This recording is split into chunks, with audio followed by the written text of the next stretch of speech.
It's time for the Luke Howard Show Live. Woo, woo, woo, woo, woo, woo, woo, woo, woo, woo, woo, woo.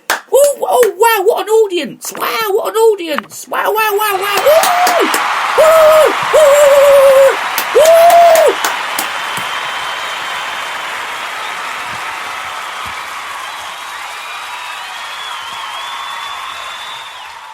Thank you. Okay, quieten down. What an audience today. What an audience we've got. Do you know what? We've got an absolutely cracking show today. I mean, we've got lots to get through. A lot to get through. I mean, I've been looking through papers this week, and we've got to talk about Harry and Meghan, haven't we? We've got to talk about them. So I've got a few stories about them to talk about. I've got to talk about them today.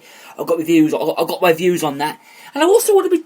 We're going to start the show in a very unusual way, because I want to talk about McDonald's. I know it's a funny thing to talk about, but it's something different, but I'm going to talk about that in a minute. And we're also going to be talking about... what else is on my script? We're also going to be talking about the weather this week, because we've had a storm in a teacup this week. So, God, it's been a nightmare, that wind. Did you see that wind this week? Oh my God. But I actually think this week's gone quite slow, to be honest with you, and I'll get to that in a minute. But, yeah, I mean, we're going to be talking about storm in a teacup. And we're going to be talking about McDonald's, as I said in my, advert earlier on. And then we're also going to be definitely starting off the show by talking about Meghan and Harry.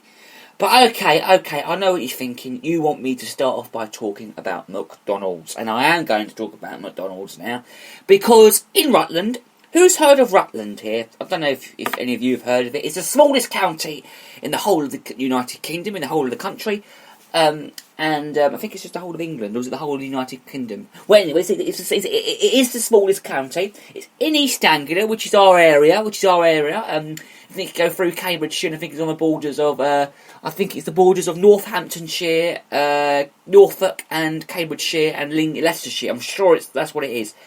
So basically, what they're doing is they're McDonald's. There has never, ever been a McDonald's in Rutland. Never.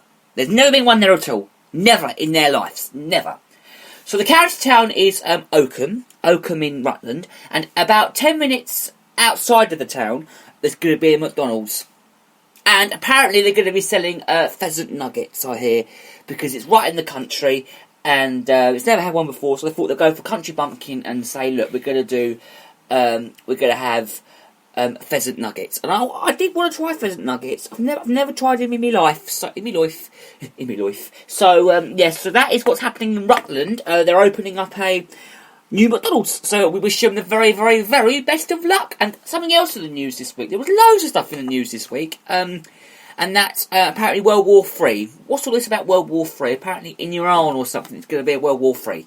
Now, I don't know if that's going to be right or wrong, but who knows? Right, okay, let's start off today by talking about Prince Harry and Meghan Markle. So, okay, here's my view. The Duchess of Sussex this week has made two merry missions during her surprise.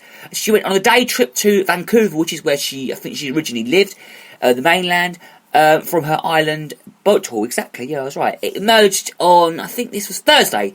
It came up on Thursday, so she popped up at this Justice Place for Girls charity. On the same day, she dropped in for tea at another organisation, which was Women in Need. At Justice for Girls, she said, which fights and ends to violence, poverty and racism in the youngsters. So that is why they're talking. Okay, now I get this.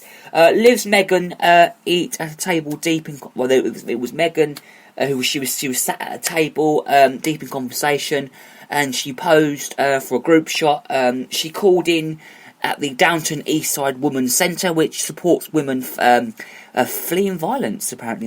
That's what I never knew that. That's what it deals with. It also it deals with homelessness of living in poverty as well.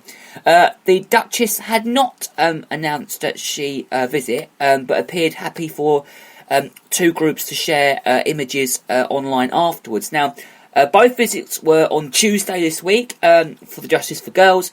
There was pictures in a paper. I think it was the Metro. Yeah, it was the Metro.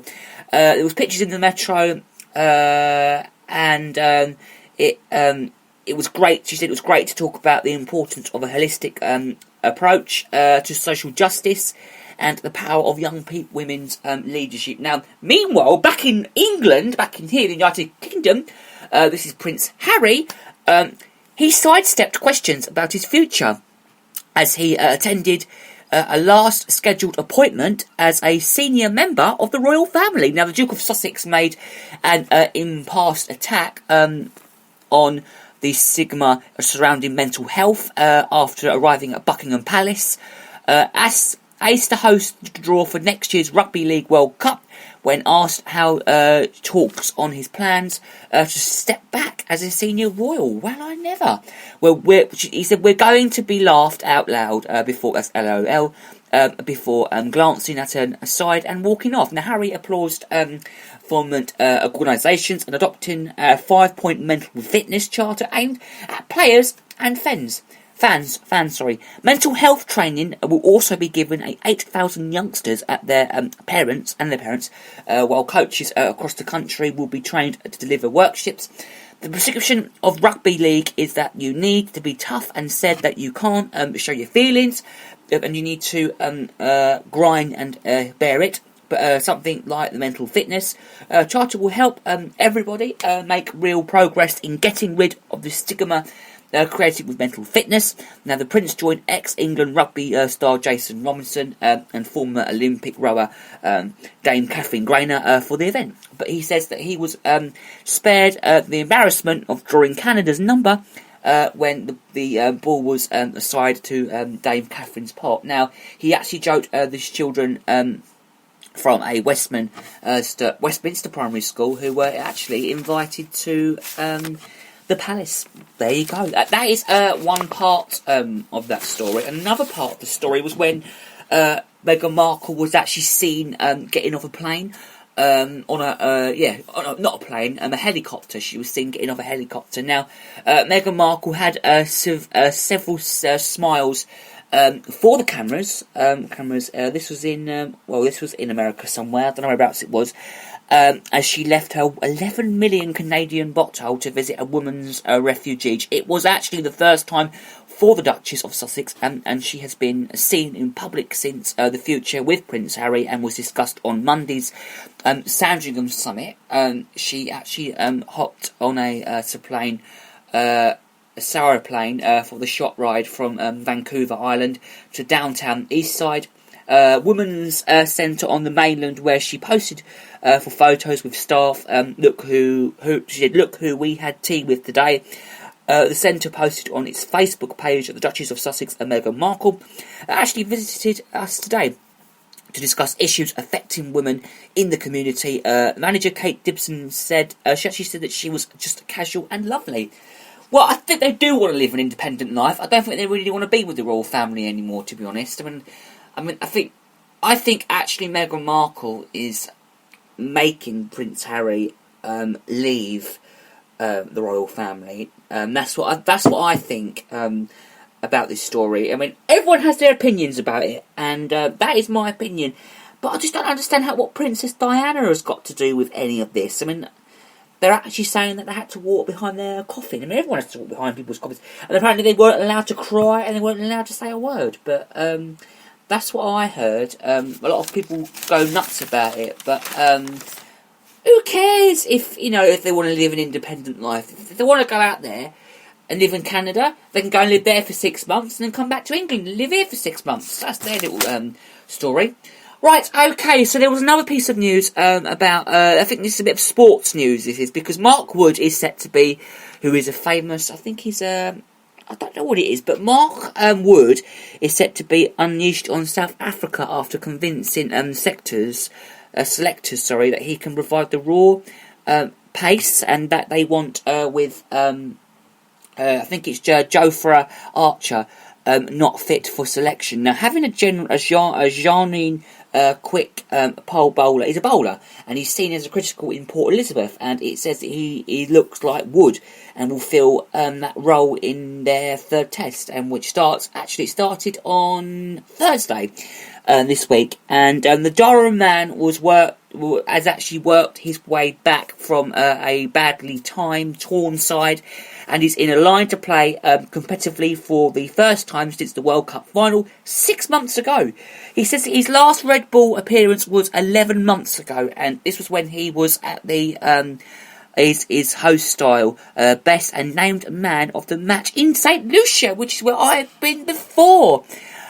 Wood can be a fearsome prospect for batsmen to fast, even if his test matches is set not too special on papers, and he will have a big part to play in and the taxation of these leaders. And James Anderson, who is out for the series, and now the 30-year-old has suffered a catalogue of injury problems in recent years, but he has impressed the man in Griezmann with his third work on his tour. And the reason that there have been quick curacy in terms of rushing him back is that history of an injury. But every now and he's saying that then you can't worry too often, and that whether he's going to get through a 5-day game. If they have actually proven themselves to be fit, and if he just jumped through every hoop and worked very hard to get back, then, well, they have to give them that opportunity. And he said, I know his value in the term that if he's 100% bowling at 90 miles per hour, plus that skills that he has the pace, and he is going to cause problems and will be a great assist in test cricket. Now, England's other 90 miles per hour plus man, Archer, on the other hand, has been operating at full capacity since missing the previous match in Cape Town, which is in South Africa, and which right elbow sourness. And his final chance is to push a selection in Port Elizabeth, and came and went in the little more than a handful of deliveries in the nets in 2 short bursts. Now, Archer has made a huge impact since his England bow last summer, both in the World Cup campaign and the long format, with 30 wickets in 7 tests. Now, Roots said that on the Sussex pace man, he has played a huge amount of cricket since he's come into the international arena, and that we've seen a little bit of pushback from his body with the elbow injury. Now, he's very much at the start, and managing work loads is his part of that, as it says on my script. I wasn't actually reading the whole thing. I just read there just to help me, because I couldn't remember what I was going to say. If he's actually fit and raring to go, you want him in your side, which is true, but you want to make sure that he's 100% ready and he can deliver all of his skills, and that he's got to look after himself as a player and his career, as well as he's just trying to win the series. And he said, as they said it, they actually said that he said, this is what he said: I was in the most pain I've never ever been on a cricket field. I couldn't pull through probably. It was hurting every time I bowed, so I knew that there was something not right. I was saying to Stuart Broad that I think there's something really wrong here, and I thought that I'd tripped a muscle off the rib, so that this broken rib isn't actually the worst outcome. So yeah. So now I want to say how my week's been this week. Now, my week's been very, as I said earlier, it's been very slow because I'm very excited about next month. Now, just to let you know, it's been a bit of a change of plan. The next month, the show that's going to be recorded will be on the 15th. The only recorded show is just going to be on the 15th. We will be here on the 8th, and then on the 15th there will be a recorded show that I'm going to record, I think, on the 2nd of February. Something like that. But I'll record it and then we'll play it on the 15th of January when I'm not here, because I'll be on my holes. Well, coming back, I suppose, but I won't be back till later on. So that's what's happening next month. So I'll let you know about that. So that is the plan. Because I'm going away on my 18th, which is a big holiday. So, yes, so that on the 15th there will be a recorded show. So I would repeat that again to let you know that there will be a recorded show on the 15th of February. Now, did I mention that the birthdays this week? Yes, birthdays this week. Last week it was my Nanny Eileen's birthday. this week it's my cousin Rio's birthday, which is tomorrow. So happy birthday, Rio, for tomorrow, my cousin Rio. He's 12, I think, 12, 13, 13, I think, 13, 12, 12 years old. So happy birthday to you, my cousin Rio. It's tomorrow. That's his birthday tomorrow. So happy birthday to him. Right, okay, it's time for our first song now, and we are playing